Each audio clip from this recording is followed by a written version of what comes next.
El compañero de viaje, de Andrea Camilleri, un caso del comisario Montalbano, perteneciente al libro de relatos cortos Un mes con Montalbano, varios de los cuales han sido llevados a la pequeña pantalla como parte de la serie italiana El comisario Montalbano, rodada en Sicilia y emitida entre los años 1999 y 2022 por la RAI, Radio Televisione Italiana.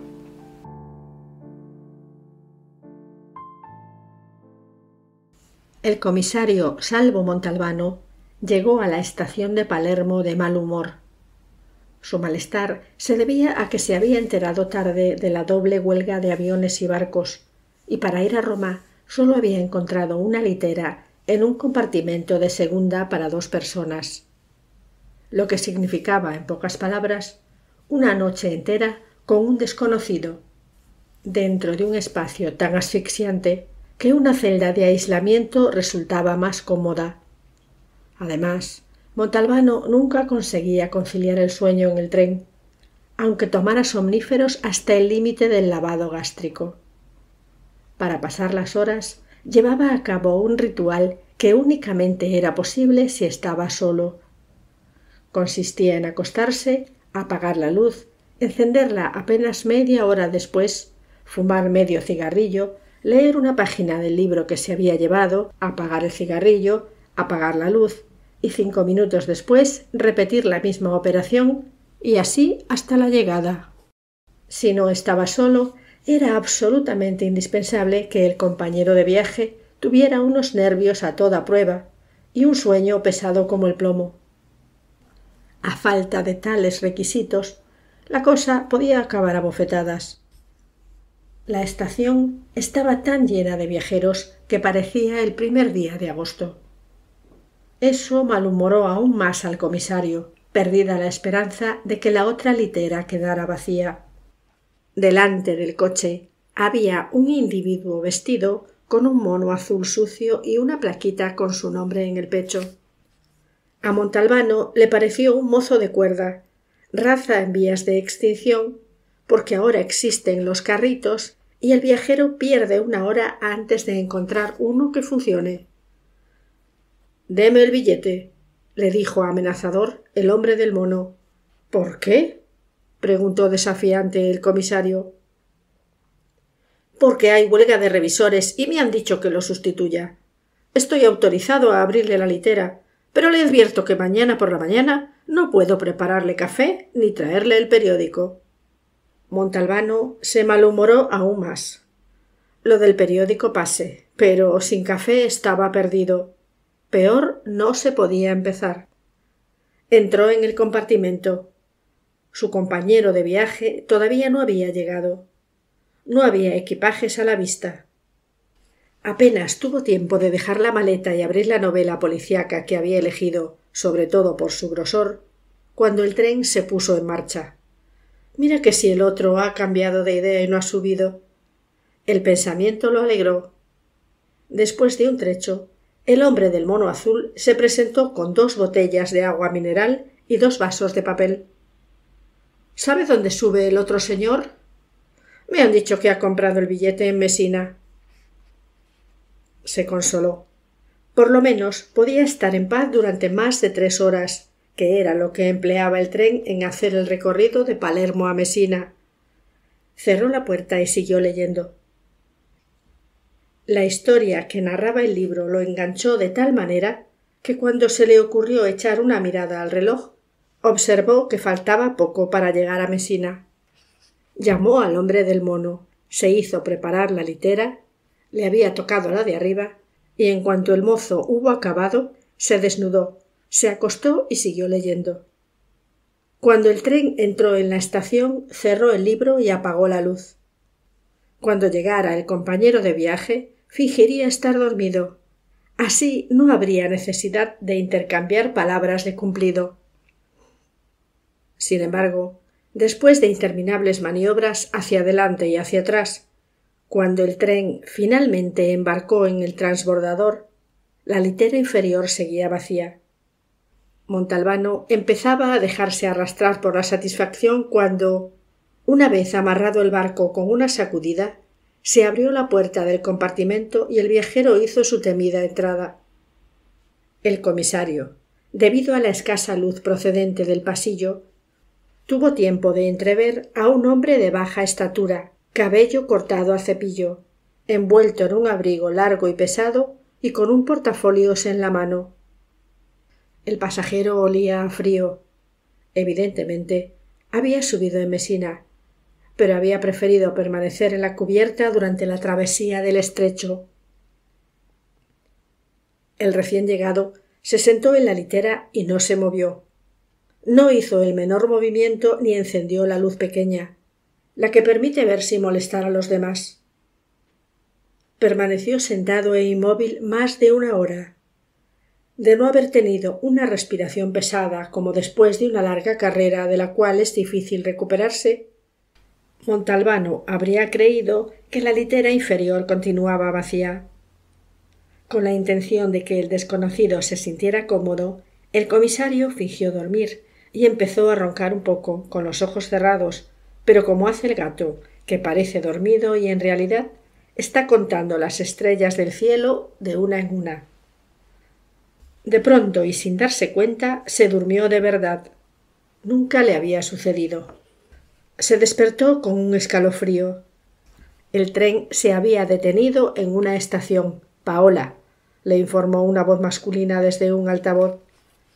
La ventanilla estaba completamente bajada y las luces amarillas de la estación iluminaban discretamente el compartimento. El compañero de viaje seguía envuelto en el abrigo y ahora estaba sentado a los pies de la litera, la cartera abierta encima de la tapadera del lavabo. Leía una carta y acompañaba la lectura con un movimiento de los labios. Cuando acabó, la rompió a conciencia y dejó los pedacitos junto a la cartera. El comisario observó que el montón blanco formado por las cartas rasgadas era bastante alto. Si aquella historia hacía rato que duraba, él había dormido 2 horas más o menos. El tren se movió, cogió velocidad y cuando estuvieron fuera de la estación, el hombre se levantó, cogió con ambas manos la mitad del montoncito y lo hizo volar fuera de la ventanilla. Repitió el movimiento con la mitad que quedaba y luego, tras un momento de indecisión, cogió la cartera todavía parcialmente llena de cartas para releer y romper, y la lanzó por la ventanilla. Montalbano observó que aspiraba por la nariz y comprendió que aquel hombre estaba llorando, porque luego se pasó la manga del abrigo por la cara para secarse las lágrimas. Después, el compañero de viaje se desabrochó la pesada indumentaria, sacó del bolsillo posterior de los pantalones un objeto oscuro y lo lanzó fuera con fuerza. El comisario tuvo la certeza de que aquel hombre se había librado de un arma de fuego. El desconocido volvió a abrocharse el abrigo, cerró la ventanilla, corrió la cortinilla y se echó en la litera, como un peso muerto. Comenzó a sollozar sin freno. Montalbano, incómodo, aumentó el volumen de su falso ronquido. Un bonito concierto. Poco a poco los sollozos se fueron aplacando. Venció el cansancio o lo que fuera, y el hombre de la litera de abajo cayó en un sueño agitado. Cuando observó que faltaba poco para llegar a Nápoles, el comisario bajó por la escalerilla, encontró a tientas la percha de la ropa y se vistió en silencio. El compañero de viaje, siempre envuelto en el abrigo, le daba la espalda. A Montalbano, sin embargo, le dio la sensación de que estaba despierto y no quería darlo a entender, como él mismo hizo durante la primera parte del viaje. Cuando se inclinó para atarse los zapatos, Montalbano observó que en el suelo había un rectángulo de papel blanco. Lo recogió, abrió la puerta, salió rápidamente al corredor y cerró a sus espaldas. Era una tarjetita postal y representaba un corazón rojo, rodeado por un vuelo de blancas palomas bajo un cielo azul. Estaba dirigida al contable Mario Urso, Calle de la Libertad número 22, Pati, provincia de Mesina. Un texto de 5 palabras. Te recuerda siempre con amor, y la firma Ana. El tren no se había detenido bajo la marquesina y el comisario corrió desesperado por el andén en busca de alguien que vendiera café. No encontró a nadie. Llegó jadeando al vestíbulo central, se quemó la boca con 2 tazas una tras otra, se precipitó hacia el kiosco y compró el periódico. Tuvo que echar a correr porque el tren volvía a ponerse en marcha. Se quedó en el pasillo para recuperar el aliento y luego empezó a leer precipitadamente la crónica de sucesos, como siempre hacía. Enseguida se fijó en una noticia procedente de Pati, provincia de Mesina. Unas cuantas líneas, tantas como el hecho merecía.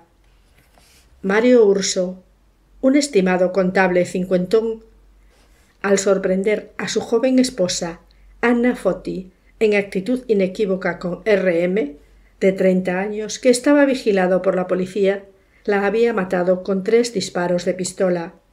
R.M., el amante, que anteriormente se había burlado en público del marido traicionado, no sufrió heridas, pero se encontraba en el hospital debido a la impresión sufrida. La policía y los carabineros seguían buscando al asesino. El comisario no entró en el compartimento. Permaneció en el pasillo fumando un cigarrillo tras otro. Luego, cuando el tren avanzaba muy lento bajo la marquesina de la estación de Roma, se decidió a abrir la puerta. El hombre, siempre con el abrigo puesto, se había sentado en la litera, los brazos alrededor del pecho, el cuerpo sacudido por largos escalofríos. No veía, no oía.